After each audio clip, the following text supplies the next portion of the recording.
and they've been so captivated by that book XYZ. The Christians like what, however you want slices, son. That lets me know that on that Hebrew side, that shit is at an amplified level. Last thing I'm gonna say, whenever you look into these spell books, all of that type of shit, boom, boom, boom, is always in is always in Hebrew and Latin. You see what I'm saying? That's the main little channel right there, son. What about the Aramaic? Well, I always said that. I said if it was power in the original name of the Messiah, or whatever y'all speaking, right?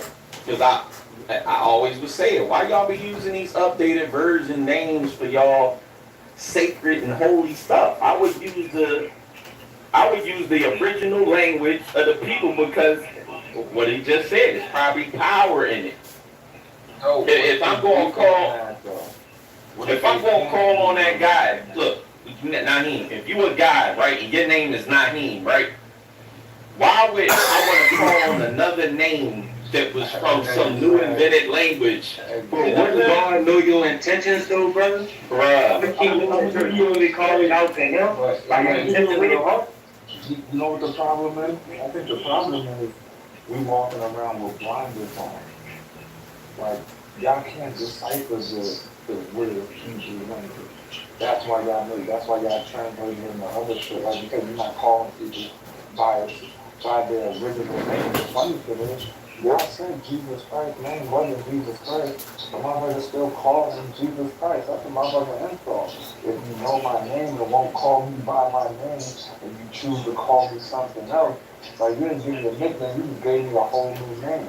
So I don't think y'all can decipher it. And throughout history, things don't just clear. Like they said what? The Big Bang Theory, wiped out the dinosaurs, right? So in the videos that we've seen that we posted in the chat, who wiped out the fucking Fomorians?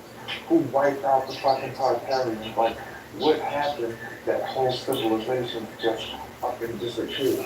What if they're still here and they won't reappear until you decipher those languages that is needed to communicate with them? That's why I said we walking around with blinders on, because you'll never be able to decipher what that language is. So therefore, you just go on with the transliteration of the shit, you'll have the language wrong every time. Yo, his name is Yahweh Shah Chrysos. And when you get into what the original wordings mean, it's the Christ, right? So it goes from being Yahweh Shah the Christ or Chrysos to them saying Jesus Christ like it's a last name or something like that. In my opinion, I don't think God really cares about people knowing his actual name. I think he cares about the intention and the will and what he's doing on this earth or in his name. Like, not saying that he cares, like, listen, I'll give you an example, right? If somebody said, hey, that guy, my name is this, right? But they saying my name wrong. But they spreading good shit about my name, they just saying my name wrong. I wouldn't be mad at that guy for saying my name wrong, but I would be happy that he was talking about me in a good way and saying the good things that I was doing. Well, we don't have no problem with that. And I'm gonna tell you this: the Creator is inside of you. You are a part of that. Now, though, you read a book called Chaldean Magic. No, let me jot that down. Chaldean Magic. Check that bitch out, son. About 450 pages. Alright.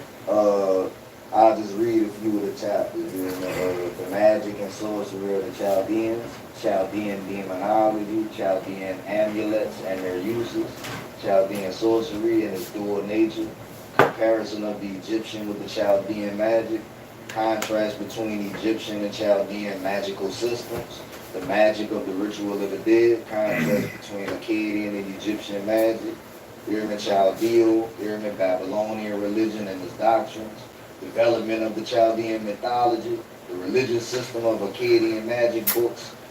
This bitch is packed. Check that shit out, brother. Let me see if they got that shit on the Kindle for audio. I can listen to that shit while I'm on the phone.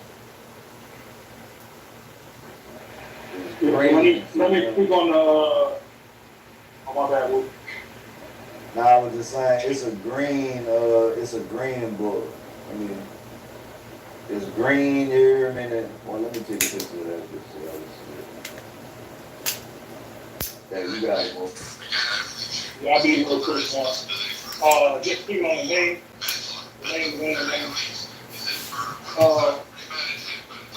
In the book, we get the name from to tell you these are titles, right? Like they mean something. So, like for instance, Jesus Christ, who the world calls Jesus Christ, Yahweh God. It just means that the anointed one that saves. The Lord, the name of the Lord, Yahweh, I am that I am. So these are titles. You don't have the true name according to the Bible. In Revelation, so he's going to give us a new name that no man knows now. So let's not get caught up on the name, because the name, when you say there's power in his name, that's Christianity. Because wicked motherfuckers will say, I'm just going to call on Jesus, but I'm going to go over there and eat this pork. I'm going to call on Jesus, but I'm going to, break all the commandments, but I'm going to call on Jesus. That's not how it works. I respectfully disagree, Nah, brother. that's I how know it you works, do. bro. No, He he protects never his agreed. sinners, bro. That's how it Never works. agreed with an Israelite. I expect.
I pay for 57 months for water.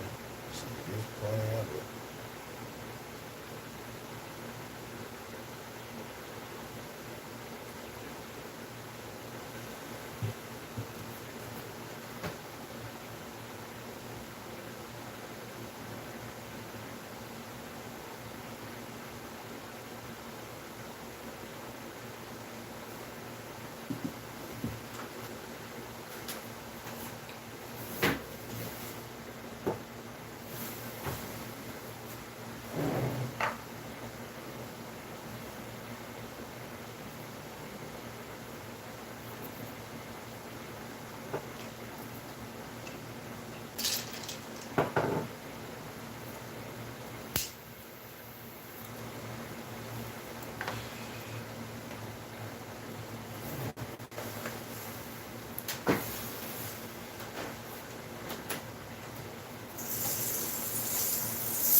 As you small washer, you probably need to run 2 or 3 times loads. I pay 450 for even a full bottle. So there's plenty of it.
goddamn ship. Like a fucking ship.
Shema Yisrael Adonai Eloheinu Adonai Echad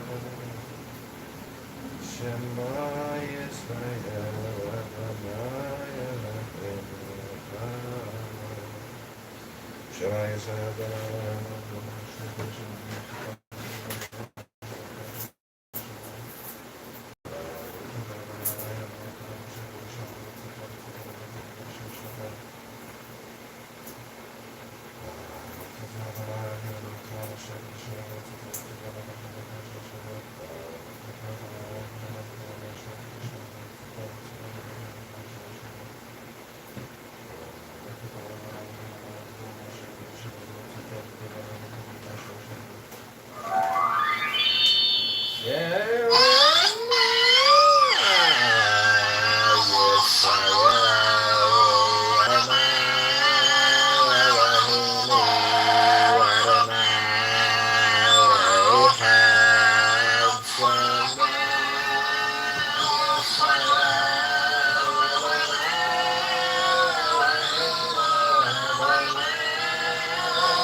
Amazing.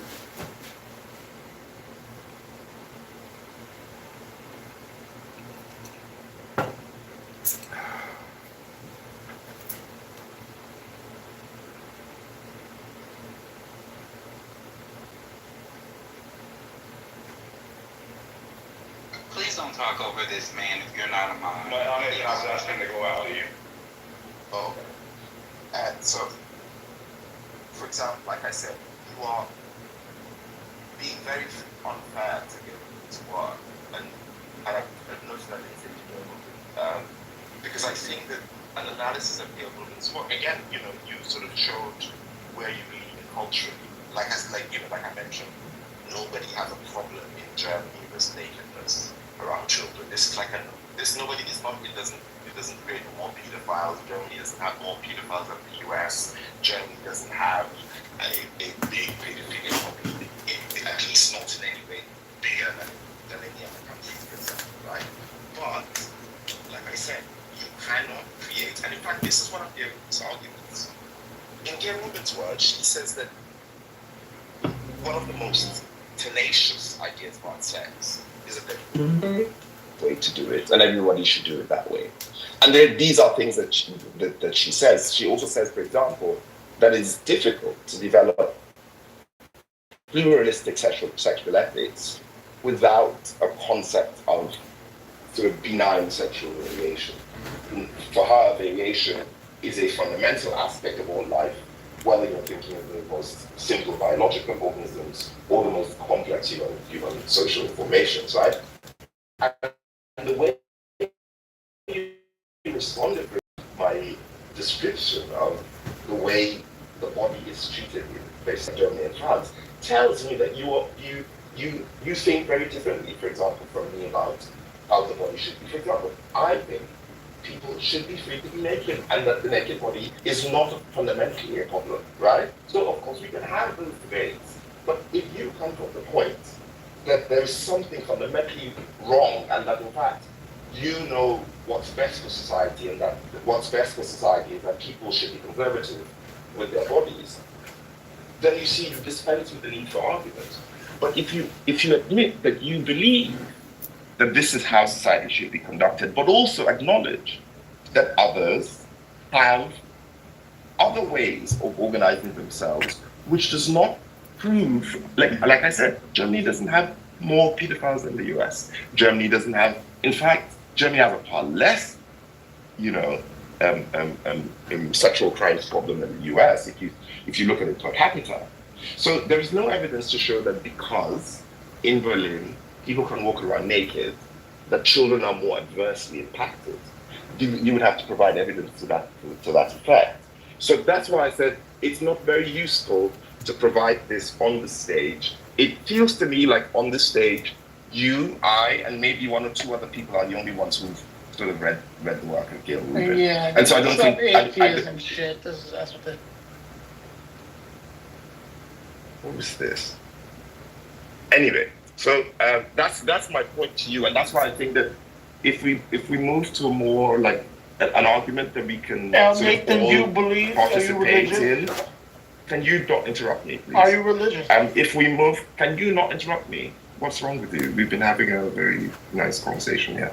Anyway, so I think that if we move the conversation to one in which we can participate in based on what we believe society should be, what our views or values are regarding sexuality, public nudity, and say, for example, cross-generational relationships, then I think maybe it's a more useful conversation than saying that there is something essentialist about this among homosexuals.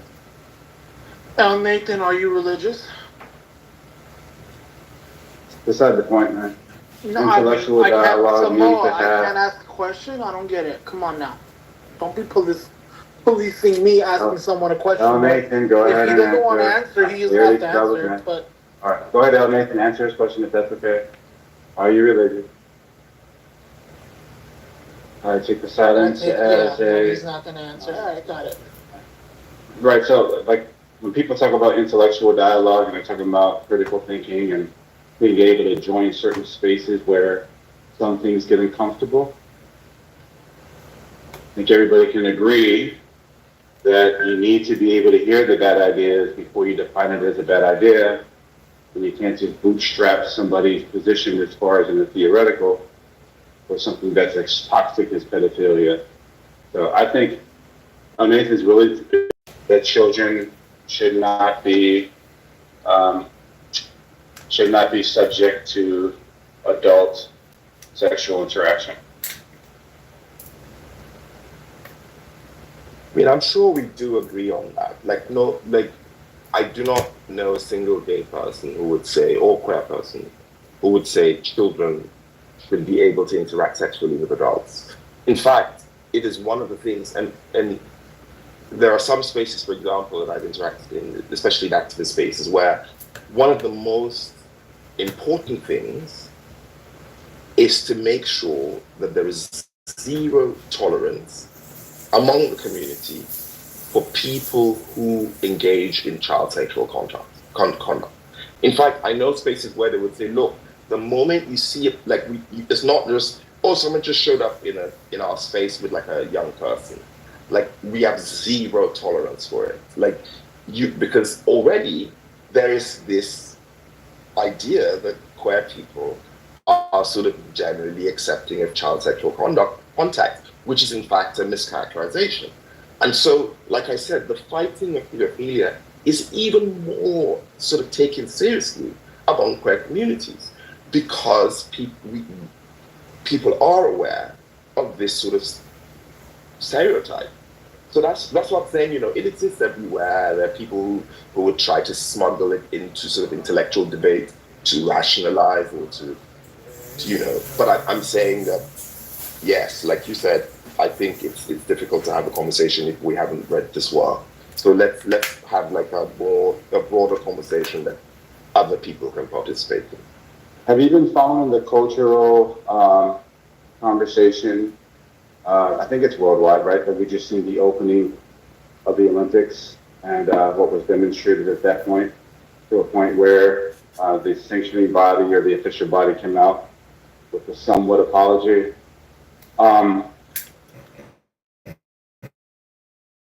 So I think it was the gentleman at Georgia made a claim earlier that the drag shows wasn't an actual thing, that it was debunked. But we see a lot of minors in attendance to these events That's just what our eyes are showing us. Do you agree with that or disagree with that as far as that's an actual thing? And then do you also agree or disagree that it's okay or not for children to attend these events? Was that for me? Or was it a general question? Or for Yes. For you, Edmund. So I'm not sure I get it. So for example, I didn't have any problem with the Paris Olympics. I think honestly this is a US thing, because like in Europe this is like just so normal. Like, so that's a particular like US conservative, and I think that US social culture is quite traditional and conservative, especially to those of us in Europe. You know, Americans freak the fuck out when they see a nipple. In Europe, this is normal, you know? So like, again, it comes back to the idea that, you know, variation is a fundamental property of all life, and that includes cultural variation. And in France, you will notice that French people were not up in arms. It was a normal thing in France for this kind of thing to happen. You know, Americans are unnecessarily prudish, I find, you know. Americans are, I mean, except for when they're killing people with guns, you know, Americans are not prudish about that. They're not prudish about violence. They're prudish about sex. So this is the conversation we can have, say, for example, about cultural values. I don't have any problem.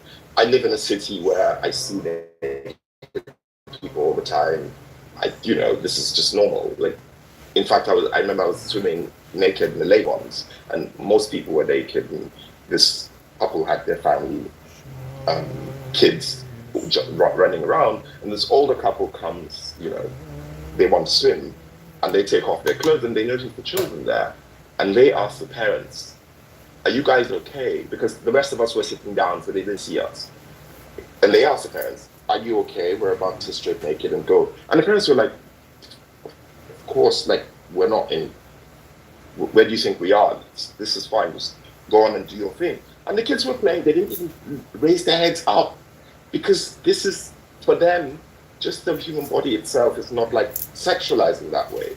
So I think... Oh, no, I understand that point, and I was talking about like males dressed up like women, women dressed up like males. Yeah, you were really clear about the culture out there in Germany. Yeah. Okay, yeah. No, I don't have that. Again, like this dressing up as females or males, what do clothes matter in the end? I don't care what clothes people wear. Wear whatever you want to wear. Wear a skirt. Like, what does this have to do with anything? Like, I think that people should be able to do whatever the hell they want to do, and that in fact, the more children know that they live in a pluralistic society, and that in fact they do not have to agree with what they see, but that they need to stay in a society where, although they don't agree, they can exist side by side people whose views they might even find abhorrent. This is the kind of society I want. So, for example, the example of Germany I gave, of course not everybody in Germany likes nudity. The fact that it is not just tolerated but allowed does not mean that everybody just goes about naked. There are many people who find it horrific here, but they also know that they live in a society where there are pluralistic ethics about the body, about sexuality, without it being harmful to the other. You know, to use a cliche, live and let live. So I don't have a problem with men dressing up as women. Also, what is women dress? What is female dressing? Female dressing has changed so much. There was a time that if we're all men in Europe, we would all be wearing dresses. In fact, I'm from Nigeria, right? If I wear my sort of traditional garb, to an average European now, it looks like a dress. And many times I used to be annoyed if I wore like a kaftan. They'd be like, "Oh, I like your dress." I'm like, "I'm sorry, it's not a dress." Right? For them, it looks like a dress. I mean, look at what the Pope wears. If you remove his head and turn into a drag show, you would not be able to tell the difference, right? So what is Pretty sure male dressing? the difference, man. What is male? Don't interrupt me. What is male dressing and what is female dressing? You know, these are culturally defined, and it changes over time, and so on and so on. So I really don't care what people wear. So, okay, so we're talking about the Olympics where they defiled Christianity by turning a drag show into the Last Supper. Are we on the same page about that? Is that what Red Runner was talking about? No, we weren't talking about religion. We're talking about No. You said when someone asked you, said you're fine with the opening ceremony because that yeah, shit I is am. normal in France. Those were Yeah, your words, sir. So yeah, basically, what yes. Dope is trying to clarify with you is, you know that was it was an attack on Christianity, that opening ceremony, where it I don't depicted the Last Supper. I don't Oh, care you, That actually. oh, you was don't not care. Yeah, see, that this was is what I'm not talking the about. Last Supper. That was not the Last Supper. Also, it was not the last Oh, supper okay. because That has already been debunked. Oh, People it's have not. already talked y'all are about it. insane. Okay. You hear this shit, Dope? Literally, What? You hear if this y'all don't, shit? if y'all This don't is know some Greek sick mythology, if atheism y'all right don't know here. Greek, just say It's y'all don't know Greek Antichrist. mythology. Just say Antichrist. y'all don't know Greek mythology. Just say that. No, Just just say say y'all don't that know Greek you're mythology. just the Just say y'all don't Antichrist. know Just say any you're type of. Antichrist, so we can end the convo. Okay. Yeah, All that's right. Okay. just And say so you if two are those who, Antichrist. so for those who don't know, it was as a matter of fact, I ain't got to say shit. I can just put the link.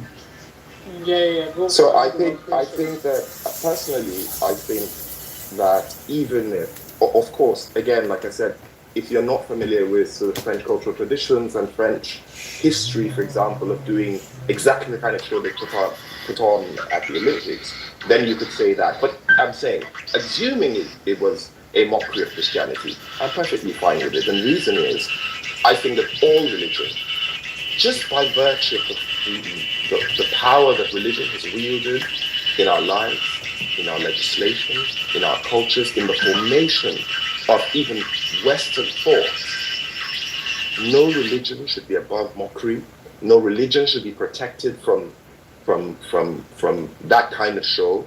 And I think that all religion should be satirized because it wields so much power, and anything There that you wields go. power You in hear the society atheism? should be able to be satirized. So There it look, is. Jesus was a man. Jesus was a man. We can mock him. He's not special. So Antichrist. This is some bullshit. Just mute up. Fucking what Antichrist as fuck.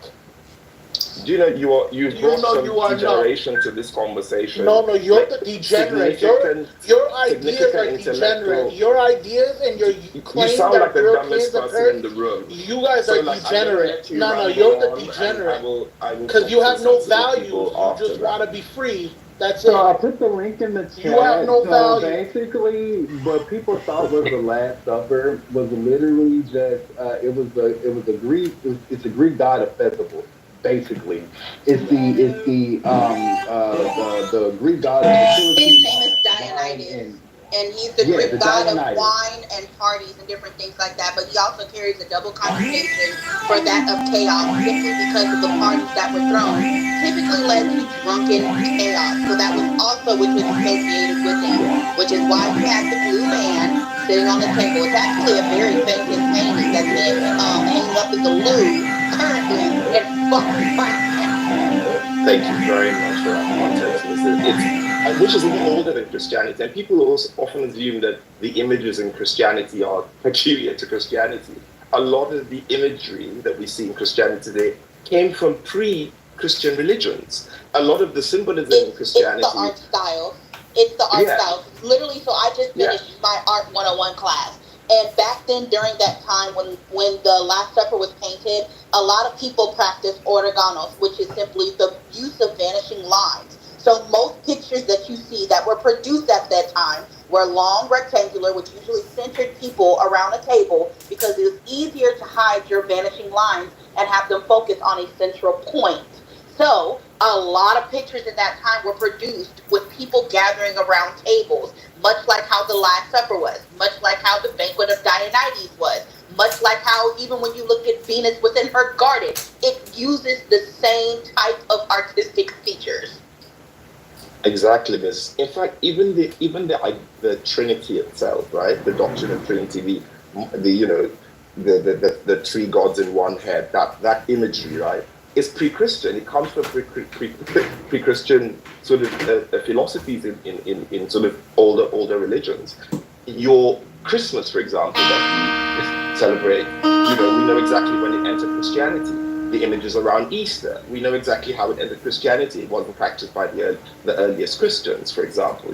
We know, for example, that the reason why December 25 is celebrated as Christmas is not because Jesus died on that day. Of course, it was in the dead of winter, and shepherds wouldn't be out with their flock, to have those stories. We know that the celebration of the sun god was on December 25, and what Constantine did in the shaping of very many Christian and doctrines today.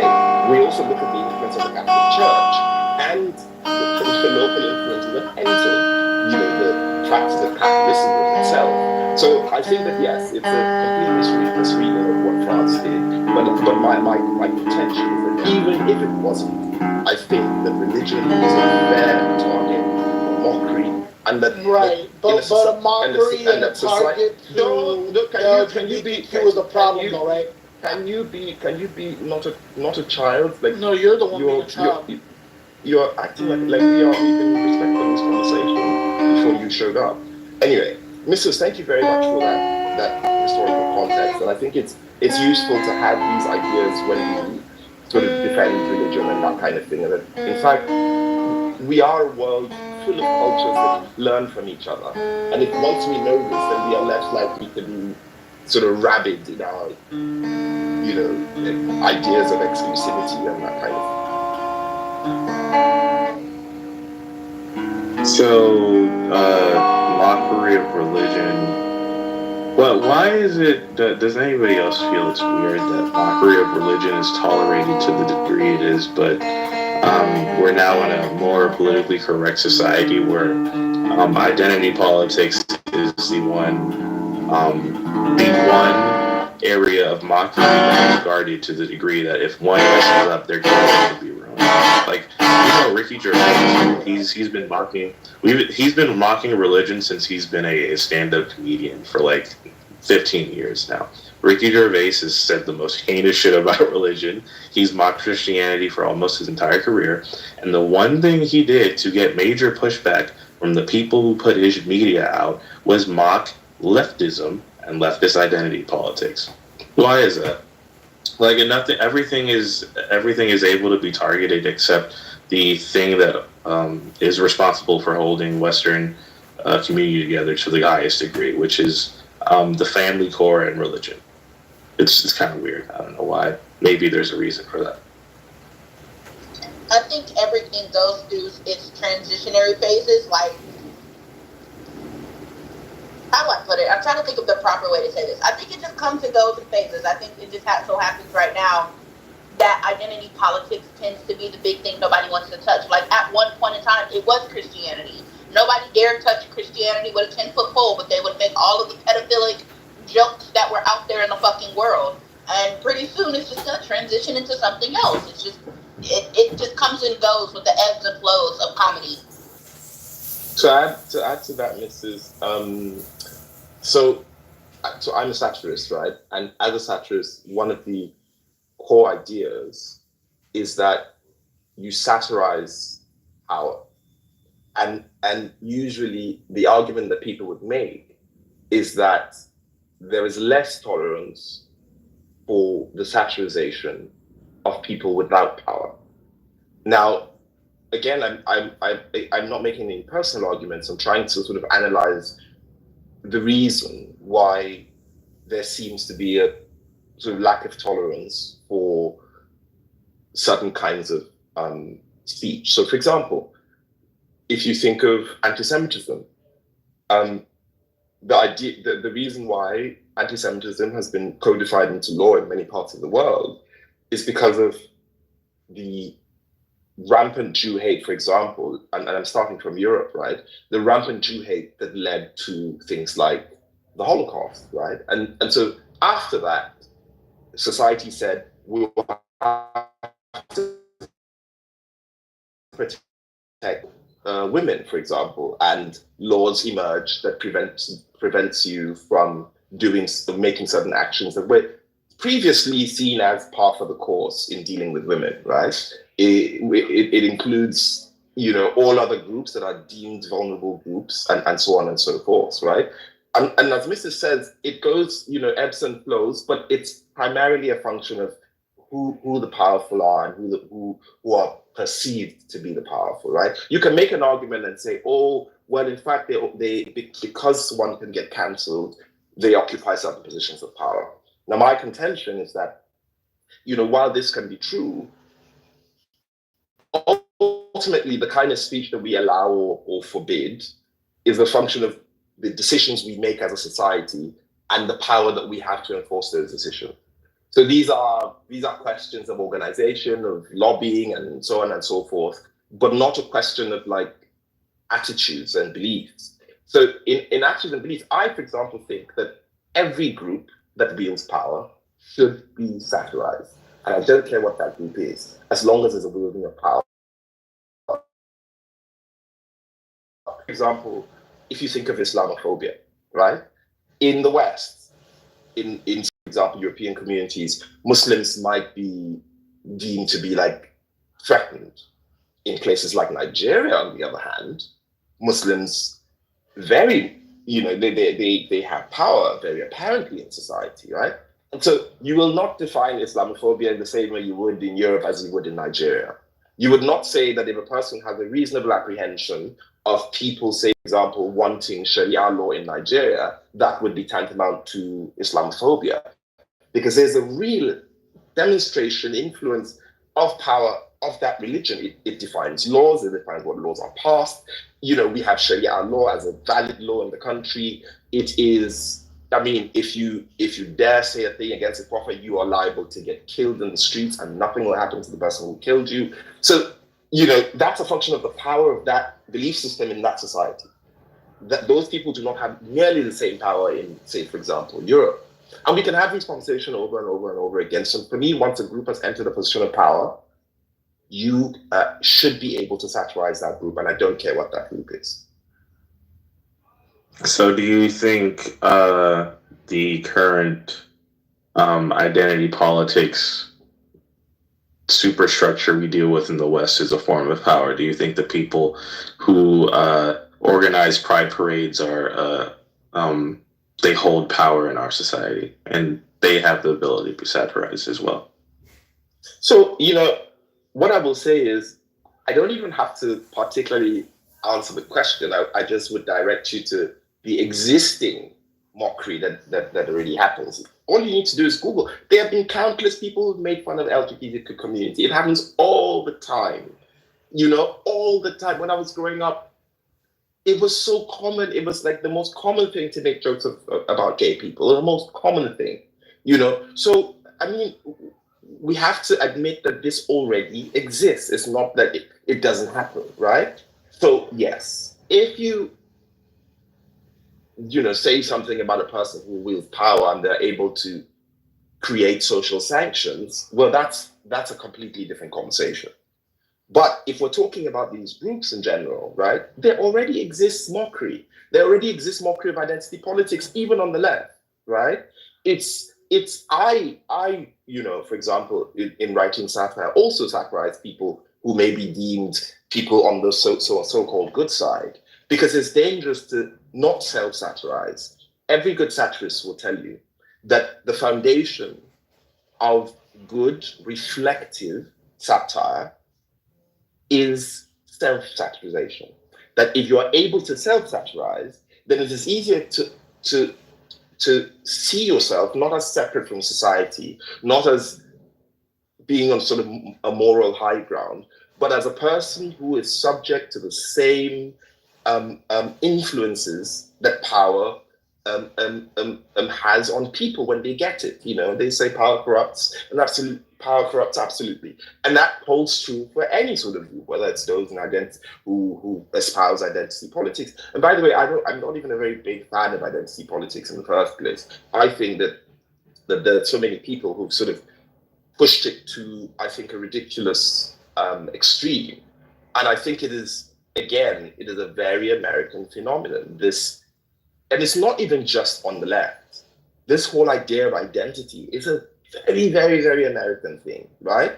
And once you move to different cultures, you will see how different people organize differently. How, say, for example, there's less leaning towards the individual and more towards the state, or less leaning towards the state and more towards smaller communities. It's different in different places, that you go. Americans are particularly sensitive people in general. So even when they're not liberal and leftist, they are very sensitive about their ideas and ideals. We see it in, if you try to mock gun owners, they are very, they hold on to their belief that this is a thing that they should have. So I think that it's fine to mock people who have power, whether or not they're people in identity politics. It's fine to mock a person who's gay who has power. It's fine to do that. If you do it, not try to mock the identity itself, which is subject to violence in so many parts of the world. Gay people, even in the most tolerant societies, still face, disproportionate amounts of violence. Trans women still face disproportionate amount of violence at the hands of men. Women still face a disproportionate amount of violence at the hands of men all across the world. So if we have that in the back of our mind, then of course we can talk about how we do this act out. And that is a debate that I think is valid to have. I'm happy to see a mockery of a person who's gay, who's powerful. I mean, we'll just have to debate whether or not it's done well. So, Dope, to your question, LGBTQ does hold a hand in power. And I think it's more or less because they move more jointly as a collective and they share information more privately among themselves and they move in unison. To me, they're more strategic than other groups of people when it comes to moving across the board, which is why you've seen, such a dramatic shift in, LGBTQ rights, things getting passed for them, laws being put in place for them. And I know it sounds crazy, but I always use the comparative analysis of like LGBTQ to Black people's civil rights movements and different things like that, just to show like how working in unison can really push and affect like change versus, some people being over here, some people being over there, this, that, and the third. For like a lot of LGBTQ issues, they'll back them even when they're wrong. They will 100% back them even when they're wrong. And you see them move as a group. I agree, and that's my point. And at least tell Nathan, I'll be charitable. He's at least morally consistent. It's just some people will hold that. Well, actually, I don't know if he would agree with your assessment entirely, but some people would hold that gay people are oppressed minorities. Therefore, their hold on society is not equivalent to the straight white male, yada, yada, yada. That's what some people argue. And I think in today's society, that's just tone deaf. Straight white male. I would agree that at a certain point they were, because it would be disingenuous to say that, the LGBTQ. I'm just going to say, look, personally, the LGB, when they first started out, the lesbians, the gays, bisexuals, I feel like they went through the absolute most. But it was like this kind of concept of where you give people an inch, they take a mile type of thing that we saw happening. Because from what I saw originally, it was kind of like, okay, they just want to be able to exist. They want to be able to walk around. They want to get married. Cool. A lot of people did not have a fucking issue with that. We all live by the mantra of who you fuck don't make me come, what you eat don't make me shit. Personally, that's just me. Of course, you had, your hyper Christians who are like, no, this is the sin of God, blah, blah, blah, blah, blah. But most people are like, nah, let them get married, let them do them, let them exist, stop beating them up in the fucking streets just because you don't fucking like them. But then what do we see? We start getting introduced into, okay, a little bit more extra, a little bit more, to a point to where now we're like, okay, like what the fuck is going on? Like I get it, you're you, but shit, you're overstepping your bounds. And when people start to tell individuals, hey, like, look, I ain't got an issue with you, you're just overstepping your bounds, then that's where we have what we have today, which is it becoming a big problem, is because it's like, look, people say it all the time. We don't care about you creating your own spaces. We don't care about you doing your own things. You can have your pride parades. For all the fuck I care, I really don't care. But what you're not going to do is come into an area where you know it's not accepted into my house with your dirty shoes on and run them all over my rugs, and I'm telling you to take your fucking shoes off. And that seems to be the bigger thing that a lot of, that seems to be like, for me, the bigger quorum that I see between the LGBTQ and basically the rest of America, which is like, they're like, hey, we don't mind that you exist. We don't care what you do. But when you start inserting yourself and then trying to tell us how to conduct ourselves around you to make you comfortable, no, go where go to your people and be comfortable around your people. You won't have to come out over here and fuck with us kind of shit. That's just at least what I see. So I don't know, Miss, could you give me an example of that? Like in actual society? Like how does that manifest? So like, for example, I know my husband's mother's church, right? They're a church. Obviously, within the Bible, it preaches against homosexuality, right? So why is it that you now have individuals who are coming out as homosexuals? They're like, okay, cool, we get it. You're homosexual, this, that, the third, da, da, da. But you can't come here because we don't allow that. We don't tolerate that. Like my mother-in-law's church, they don't tolerate pedophiles. They don't tolerate the LGBTQ or anything. They don't talk bad on them, but they're like, hey, there's a church up the street. You can still go get your Jesus and everything like that, and it is an LGBTQ church. Go up there. Go where your people is. But we just don't tolerate that. We're not going to have you around the children. We're not going to have you teach in Sunday school. We're not going to have you doing these things. Like, they believe in, like, hey, if you do this, you will be separated from us. And it was this whole big fiasco where this individual in church wanted to still come to the church, even though he knew he was not welcome there. And I'm like, you're literally trying to force yourself into a situation, and then you're going to complain about people not accepting you when you already know what the deal is going to be. Do you understand? Like, that's like a real world thing that I've seen happening. And even I had to sit down and have a conversation with the man. And I'm not even fucking Christian. And I'm like, why are you trying to insert yourself in a space where you know people don't like you?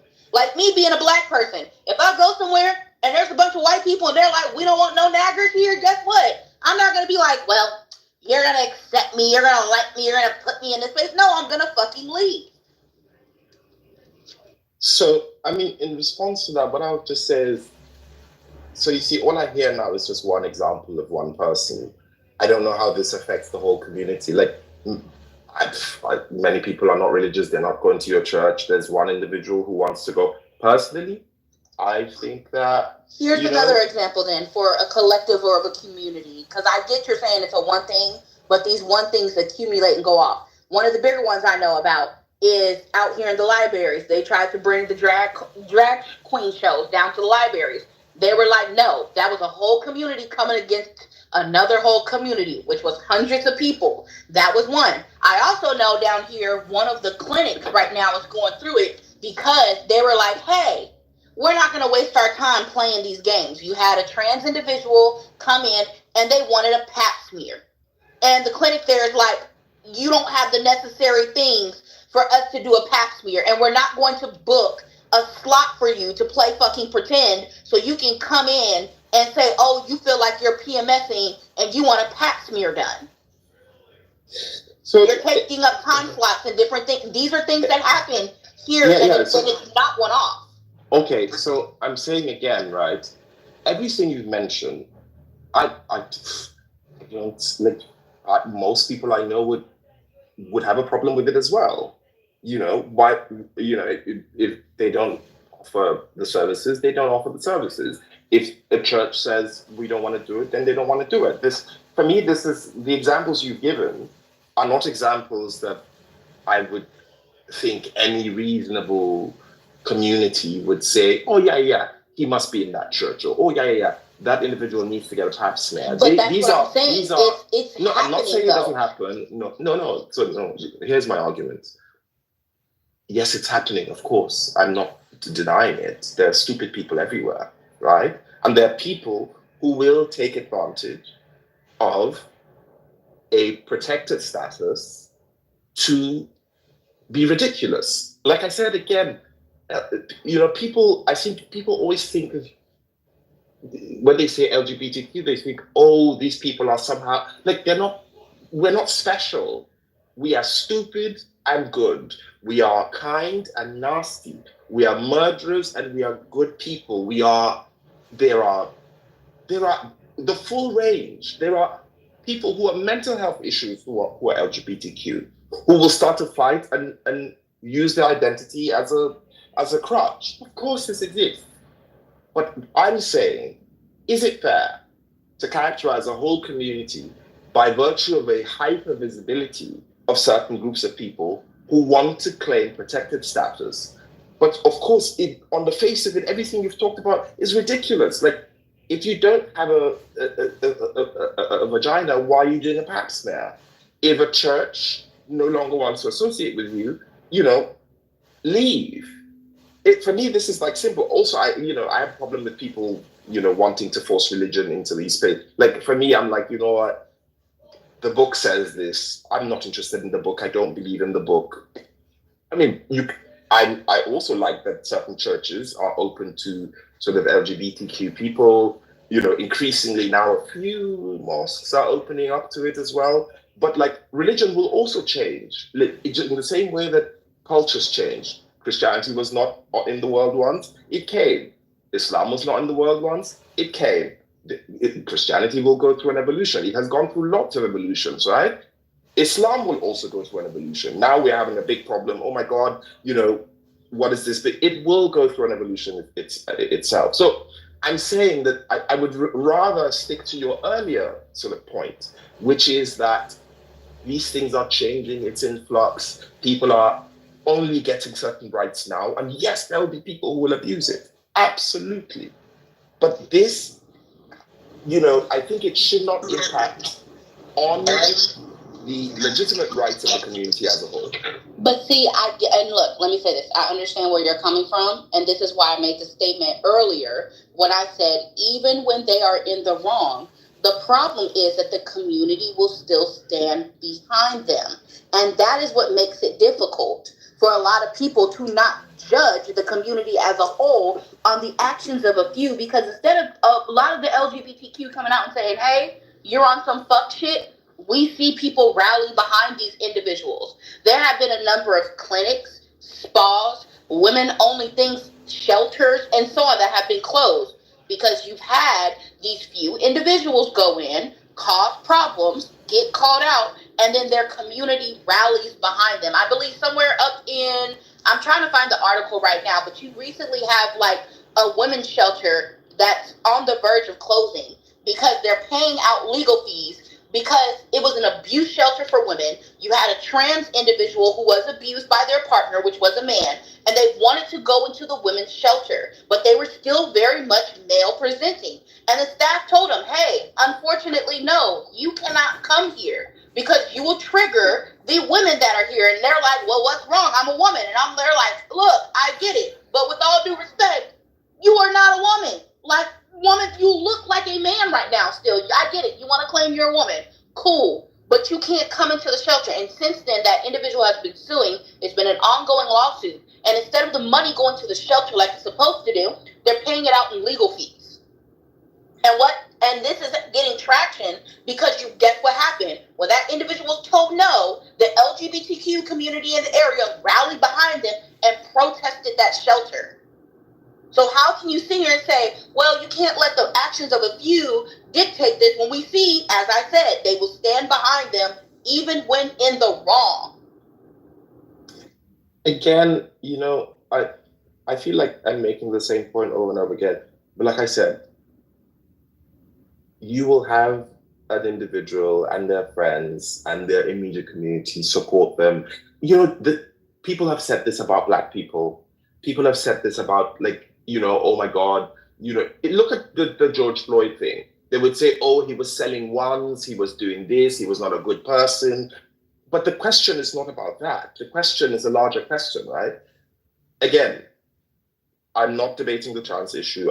This is the conversation that is one that I'm really not interested in debating. But the question then is, what does society do about this, right?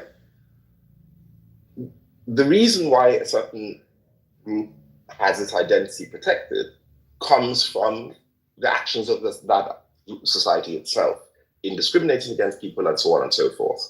Now, in the evolution of that, we will have blurred lines around what is acceptable and not acceptable. And these lines will increasingly become clarified. And look, even the trans debate, right? Even among the LGBT communities, it is a big debate. It is a big debate. It's not as if everybody in the community agrees, has the exact same opinion. So I get it that the image that you see seems like people support people even when they're wrong. But I'm telling you that the overwhelming majority of people, queer people in the world, they simply want rights for themselves, for their families, to be able to exist in a world where they can do anything that you can do as well. That's all. Yes, on the political end, at the intersection of the battles, where it is most acutely felt, all of these issues will rise. Whether there's issues of bathrooms, right, which in here, for example, it's not even an issue, because most establishments have one bathroom for everyone. You go in, you go out, nobody's saying, oh, who wants to use it. I think personally the bathroom debate is just silly in general. Like, when we get on a plane, who argues about whether it's a male or a female bathroom? Everybody gets in and does their business and gets out, right? So I think that it also pushes our society to say, how can we make adjustments that on the one hand reflect our changing society, but on the other hand does not marginalize already existing people, right? So for example, if there are women in a shelter who've suffered abuse from the hands of men or male presenting people, then yes, those women need to be protected. The question then is, what alternatives exist for people who do not exist in these binaries, right? Who cannot go to a shelter for vulnerable people, because most of these shelters are for women, right? And then society has to come up with ways of saying, how can we accommodate people in ways that do not trample upon the rights of women who already have problems of their own, right? So I think that this is a conversation that is ongoing. I personally am not dogmatic about any of these things. I think that every society will come up with its own solutions. And unfortunately in America, it's far more politicized than normal. And so we have this, I think, outsized debates that are happening, which in turn lead people to saying this is how the whole community is. In fact, most gay people are not even, they're just like regular people. They're in a coffee shop. They're not blue hair, dye, and like most gay people are just regular. They're your auntie, your uncle, they're your doctor, they're your barber, they're in the choir in your church. They're everywhere, Most of them are not like visible like you see. But of course, the activists, we can talk about the attitude of the activists or whether or not the methods are good or bad. In the same way as we could talk about, say, for example, Black activists and, oh my God, the Black Panthers, were their attitudes good or not? When they carried arms, did they risk portraying the whole Black community in bad light? When the Nation of Islam started, for example, in advocating for rights of Black Muslim communities and larger communities around them, did their attitudes and their rhetoric and the way they talked about women, did it portray all Black people in bad light, right? Those, for example, say you look at certain very, very misogynistic Black groups, for example, say like the Black Hebrew Israelites, right? Who are really, really deeply misogynistic in their thinking and ideology. Is this a larger comment on who Black people are in America? We can have these debates over, but I think that as it's a thing in flux, it will keep changing. And I think that we must, dig deeper as opposed to a wholesale denunciation of a group. We, I think, must be more introspective and ask ourselves, how can we improve society so that we have spaces for everyone and not just substitute one group for another,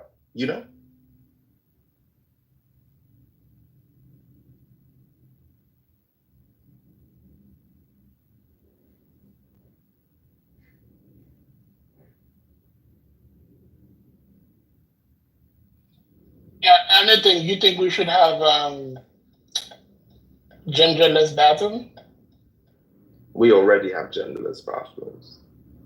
No, I'm not talking about Yeah. the single use. I'm not talking about the single use that you inferred to, like on the plane and small location. They have obviously those are genderless, but they are also single use, and I think we can see the utility for that. But I think like sometimes the laws required the kind of bathroom you can have your establishment based on occupancy. So for those places, let's say in a nightclub, do you think um, unisex bathroom is the appropriate one? I think that every establishment, depending on the location, the size, the particular architecture of the building, the needs of the clientele, that I think that every institution will come up with, I think, solutions that work for their clientele. For example, I live in Berlin, right? Most restaurants have, you know, like when I say most, I mean like the regular small. Yeah. They have like those single bathrooms. You wait for the next person to come in, and where they have two, they make it male and female, right? And then increasingly, we're having people have a third bathroom, which is like neutral, right? So if you don't feel comfortable in any of these two, you go into the third one. Some people have come up with solutions like having stalls in general. So big open bathroom, but we have closed stalls and where anybody can enter, that kind of thing. So we see that, for example, in festivals, huge festivals, where all it has like a row of bathrooms, each one is closed. And it doesn't matter whether you're a male or female, you can go into it. And that's another good solution for like large spaces. So like for me, I don't think that I'm ideologically tied to any one solution. I think that there are multiple solutions that can work and that each establishment will have to define what works for it and its clientele. But I think we should have a baseline, which is that no one should enter an establishment and be unable to use premises in safety. And that refers to trans women as well as sort of biological women. Like no one should feel unsafe using the bathroom. I think. But safety is relative, right? What I may consider safe for myself may not be safe for you. Now, if my wife doesn't feel safe with a person who identifies as a woman but is male but who's male, wouldn't that be her prerogative to say, you know what, I don't feel comfortable with people that are not the same gender as me using said bathroom for safety reason? Because it's up to her to decide whether she feels safe or not. No, I wouldn't say so. So I would say that, again, if the door is closed, is anybody entering the stall with your wife? No one is. Like, if she closes the door, she closes the door. Like, I think we're presenting a hypothetical that actually doesn't, so for me, I think that many establishments have made mistakes in how they, for example, have responded to the rights of trans women to use bathrooms that are not identified as male, right? And they have inadvertently, in trying to adapt to this changing societal circumstance, put certain women in danger. Now, hold on. No, don't interrupt me. No, stop it. We've been having I finish, you finish, like that. So I think that, again, we cannot push this into some weird ideological realm. It is a question of, you can see, it's a simple solution. Closed stalls, and like I said, in most parts of the world, nobody's having this conversation. Literally nobody. I go into an establishment, there are clearly marked bathrooms. If I go into an establishment and it's a general bathroom and each stall is individually and it's closed, you go into the one that is closed. Nobody's saying, oh, I don't feel safe in this closed place. This is not a thing that is happening. It's like, people have brought up a few cases where the establishment has made errors in the way it responded to legislation, and they're using it as saying, oh my God, this is happening everywhere. You close the bloody door and that's all. This is for me a But good solution. I think that. Right, and I hold think on. I just want to make that point before I leave, right? So we can all agree that bathroom stalls are not designed for safety. They are designed for privacy. They are like extremely flimsy. I can probably push one open if I wanted to, and I don't even have to put a lot of force into it. So if, like I said, you are the one who mentioned people should be able to use the bathroom in relative safety, and we can agree that safety is a matter of perspective. Now, if that biological woman says, I do not feel safe with having biological male using the exact same space as me, why isn't that a concern? I'm saying this is a made up thing. Like it's not like, what bathroom door isn't flimsy? Even the main door that leads in is flimsy itself. Any door can be broken open. Marking it female only doesn't make the door stronger. There's no magic in that sign that says female only that makes the door suddenly impregnable, right? The question is, establishments already, this is not a hypothetical thing, establishments already have solutions for this. All around my city, there are different bathroom solutions. For example, a good solution is a single bathroom for everyone. You go in, you wait for the other person to come out. You go in, you wait for the other person. Or a large room, right, with stalls where everybody can come in. Or, say, for example, in a women's shelter, there should be, because it's such a peculiar place, there should be women-only spaces, right? Or in a gym, for example, I understand that there's a segregation because of how much exposure there is to the physical person. This already exists in gyms, right? So I don't understand this hypothetical that, oh my God, suddenly people are feeling unsafe, right? Of course, every bathroom situation is potentially unsafe. But I say that each establishment must ensure that there are spaces for everyone without compromising the safety of others. Like I said, I am not tied to any one solution.